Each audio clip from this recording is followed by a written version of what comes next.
2, 1.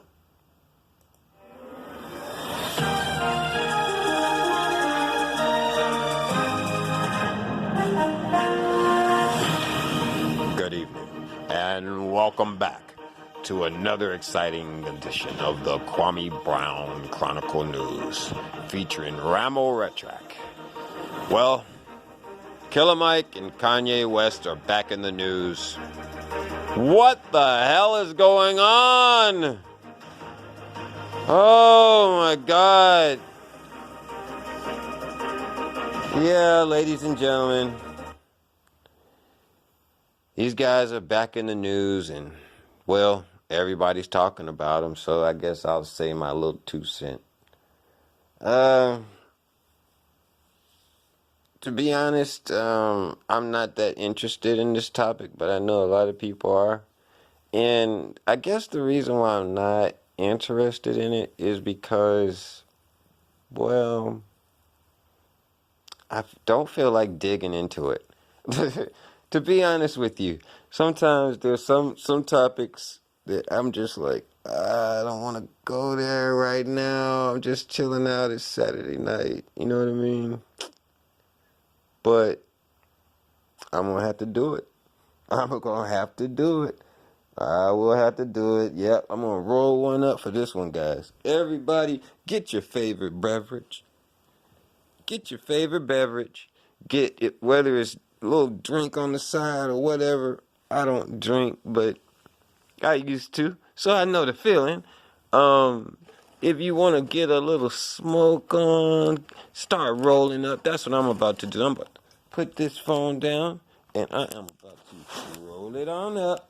And I'm gonna go deep with y'all tonight. You know, I think y'all deserve it, because I tell you what, you guys have been coming through here for the last like 3 weeks. I can't believe it. I have a lot of videos, and so any increase, it makes a big difference. And my subscriber count's going up, and I am thankful to you guys. If you want to grab your coffee, go ahead and start getting your coffee ready. Get it together. Put it together just like you like it. Just like you want it. Just like you gotta have it. Tea. Tea's good this time of year. I have some tea I'm kind of sipping on. It's what is it? Lavender and something else. It's good. You know what I mean? I sip on that and it calms me. And you know, like I said, you know, I used to drink, but you know, I started to realize that first of all, it wasn't good for my body, and then I started to realize that I didn't need it. Then I started to realize I didn't want it, which was strange. Anybody out there drinking, you know, has a drinking problem. Um, you know, it doesn't have to be that way. You know what I mean? Just try and take one step at a time, and don't rush yourself, and don't do it when other people want you to do it. Do it when you want to do it. Whenever you decide to do it, though, stick to it. You're going to go through about 3 months of hell, but you'll be alright. Alright, that was my little blunt time speech. Guys, you guys who've been coming by, you know I like to do my little blunt time. Blunt time, it's kind of when I go off track. We're going to get to the Killer Mike thing and Kanye West. I just roll up my blunt during this time. And I'm going to have to I usually don't have to think when I do my videos. I'm going to be thinking a little bit on this one, because I don't want to be one-sided. I don't want to be one-sided on this. And there's so many different angles to it and I don't want to be a hypocrite. I don't want to be a hypocrite at all. So I'm going to take my time with it. So anyway, we're going to get into what I heard, the news report that I heard earlier today. This was on TYT. And this is Kasparian, Anna Kasparian? Yeah. She's a lady she's from another country, I forget. But she's basically white. And then you got the other guy who's on there. What's his name?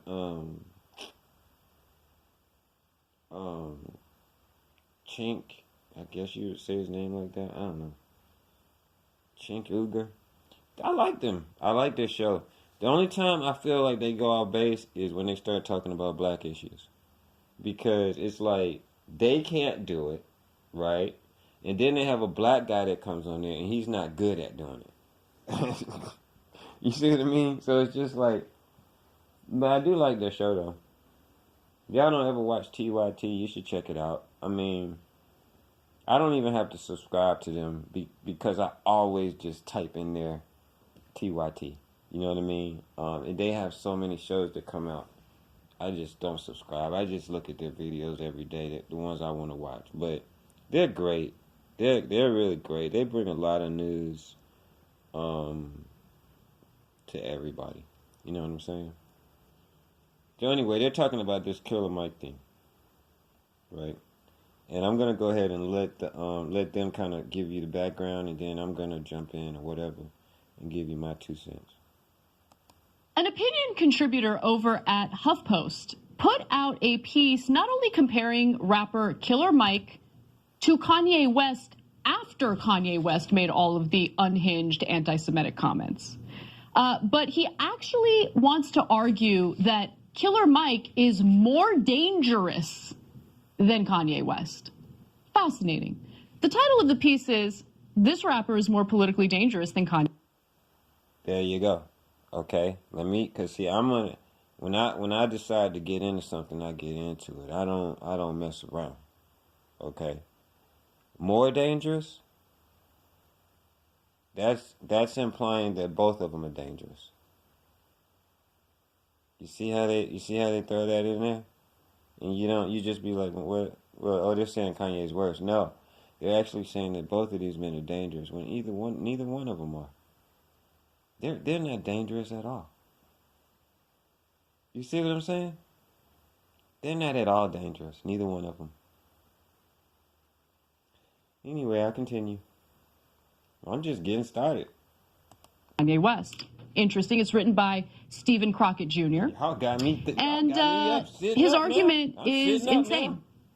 I disagree with it, clearly, but I guess I'll let you decide whether or not it's insane. Now, remember, Kanye West has been going on an anti-Semitic spree as of late, going on multiple shows, going on social media, and saying some of the most horrendous, grotesque things about Jewish people. Now, it was written again by Stephen Crockett, and his main argument is that Killer Mike's attempt to work with some Republicans. You don't like what he's saying? Don't put him on TV. Means that he is betraying his own people and undermining their political progress. And that summary is being generous. So let me give you some excerpts and you can decide for yourselves. Killer Mike is down with Republicans, right? Okay. He opens it by noting Kanye's anti-Semitism and misogyny. So it's not like he's in the dark about that. And the fact that Kanye believes he's a prophet. Okay, perfectly fine start, great. From his easily dismissible, insidious claims to the antagonist. A prophet is nothing more than a messenger. Kanye is a messenger. But you might not like it. But he damn sure is a messenger. You see how they're making it seem like he's...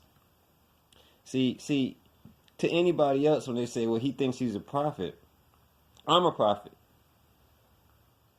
Okay? You see what I mean? It doesn't mean that he's saying he's Jesus. It's not trying to say that he's Muhammad or anything. He just said he was a prophet, and he is a prophet. And he has means to get his message out. He's a messenger. That's all. Moving on.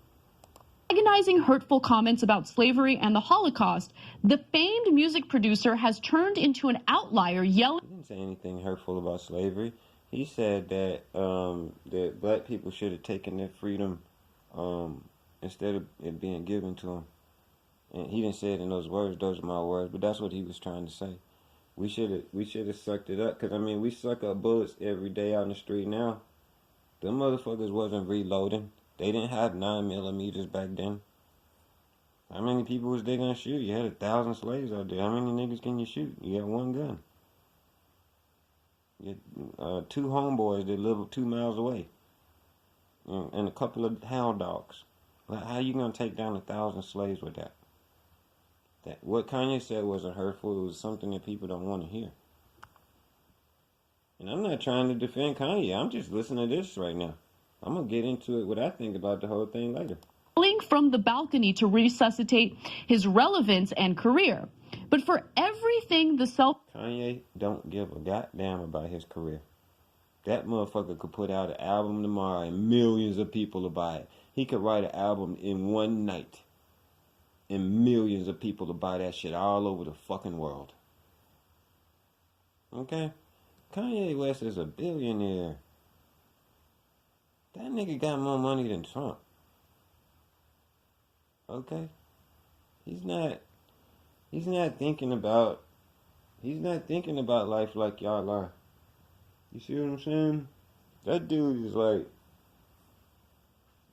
like, how can I like change the world? Even if he makes mistakes, his voice, meaning he's a huge messenger in the world, whether you like it or not, means something. And you know, he doesn't have everything right.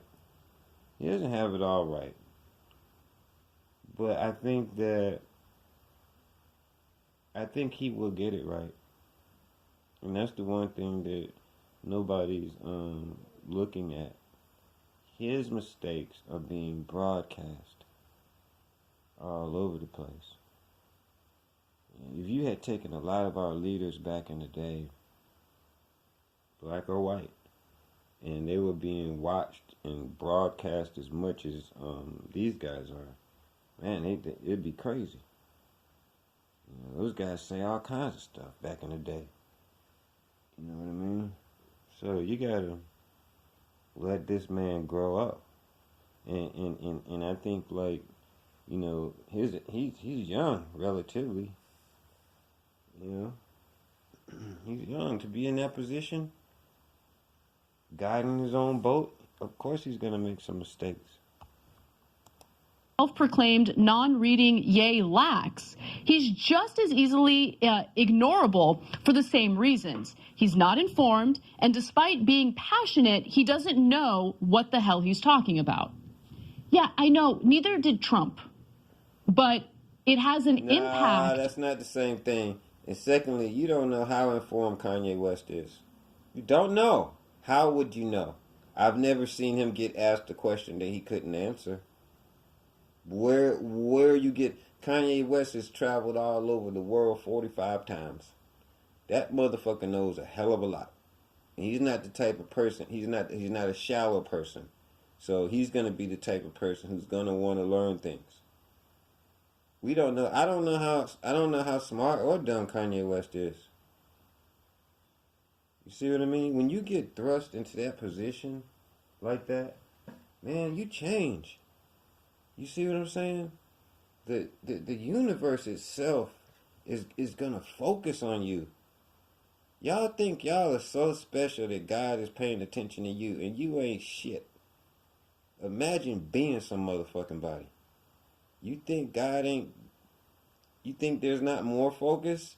Yes, there's more spiritual energy coming at them both ways. The bigger you get, the more you attract. Right? That would be just like a planet, right? More gravity. More weight on you, the bigger you get. Anyway, here we go. On the national discourse. Because once you have Kanye West, with or without mental health issues, going out there saying insanely grotesque anti-Semitic things. With or without mental issues.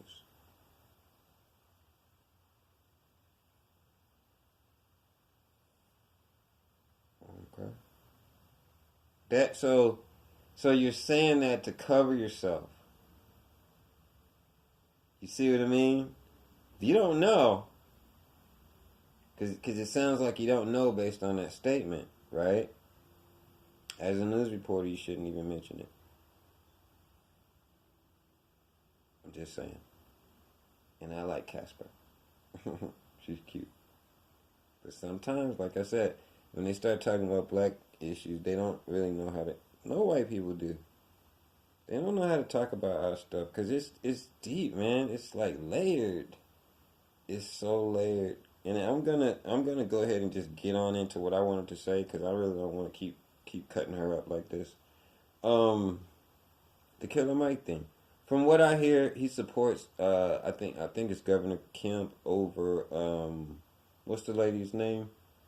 Stacey Adams or whatever her name is, right? Um,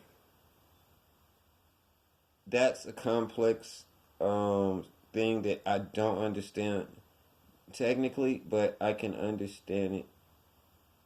I can relate to what some black people do when they cross over like that. I'm not like that, but I can see I've had enough experience with black people to know that the only thing that I can compare it to is like how, like, say I might not have a problem with dating a white girl, right? But then some black people would be like, you selling out your race doing that. See what I mean? Some black people would be like, well, fuck it, I don't care who, if they love each other, right? Whatever, right? They don't see it as you're literally selling out your race if you go date outside your race. A lot of blacks think that way. You see what I mean? I don't understand how some blacks can support Republicans. And I used to say they're sellouts. But just like I said with the whole Kanye West thing, you grow. As you take in more information, you're able to not understand a person without being against a person. And it takes maturity. I want to call him a house nigga if you voting Republican. I ain't gonna lie. But as I've gotten older, I see it's something about them that's different. It doesn't mean they're necessarily sellouts though. It's just like I was telling you with me, right? Or any black guy or any black girl that wants to date a white guy, right? A lot of men, if they see a lot of black men, if they see a black woman with a white man, they'll say she don't like black men at all. And that might, a lot of times, most of the time, that's probably not even the case. But that's what we do to each other. We do that to each other, and it's a layered topic that goes all the way back to slavery. You see what I mean? And this is why I was saying let me go ahead and light up my blunt for this part. Because I was like, see, the thing is, you got to realize there's a lot of different type of hurt that went on in slavery. There were some slaves that got treated well by the master. There were some slaves that didn't want to leave the plantation. They had to kick them motherfuckers off because it was illegal. Okay? There were some slaves that were chilling. There were some slaves that had their families separated. Some of them didn't have their families separated. Some had masters that would beat them. Some had masters that ate dinner with them. You see what I'm saying? Some had masters that raped the women and children. Some had masters that would get out there in the field sometimes and work with the slaves. Okay? So some masters would let the slaves meet up together and worship God. Or some slave masters would make sure that they stayed separate. So my thing is, when you have that kind of thing, and it always goes back to the Willie Lynch papers, how if slavery had happened over a shorter period of time, we wouldn't have so many problems. That's just like with the Holocaust. A lot of people try to compare what happened in the Holocaust to what happened with slavery, but no, it's completely different. It's completely different. Those people were taken to another continent and had no idea. America there was no concept of another world to them. So it was even more mind blowing. Okay, trying to bring the realness of it to you, what we were experiencing, why we act the way we do today. Is the reason is very clear, and I haven't heard anybody state it like this, and you haven't either. Like and subscribe. You ain't getting this from nowhere. So when they brought us over here, you have to realize that the main focus of the mother, especially, was to keep that child alive. You see what I mean? When they had that Holocaust thing, I think that lasted maybe what? I really don't know. Honestly, I'm not gonna act like I do, but I know it wasn't more than a generation. It was like maybe 10 years. I'm not sure though. It might have been less. I'm not sure how long the Holocaust lasts. But I know it wasn't hundreds. I know that for damn sure. The motherfuckers wasn't over there for hundreds of years fucked up. Okay? They had a war over that shit. That shit got stopped. Okay? Look. My thing is, like, and then they took those people and gave them their own land. It's completely different. We still don't got no goddamn land. So then, like, that mother was trying to keep that boy alive. So what does she have to do? What does she have to tell him? Don't get too big for your britches, boy. You get too big for your britches, the master used to kill the biggest buck to intimidate the new slaves coming on. You see what I mean? So the mother was always trying to keep that child from having a voice. Sing loud as you can. If it's off key, sing until you get it right. And that's what I say about Kanye West. Boy, you don't bust out your goddamn britches, and I'm proud of you. And I want Kanye to keep singing as loud as he can until he gets it right. And, he will. And as far as Killer Mike going with the Republicans, like I said, it's in the bloodline. It's in the bloodline. Slavery was deep. That shit. His grandfathers, if you were to meet his grandfathers, it would explain exactly why he's acting the way he does. Why he might run off to Republicans or whatever. If you were to look back into my bloodline, you see a wild, crazy ass nigga tearing up shit trying to get free. Okay? So, anyway, guys, I just want to thank you for coming by once again. It's always nice to have you guys here. You know what I mean? And I always bring it to you like you like it. Just like you want it. Just when you needed it. Every time. Right on time. Thanks for hanging out with Rambo Red Track. I'll catch you guys on the other side. I'm out.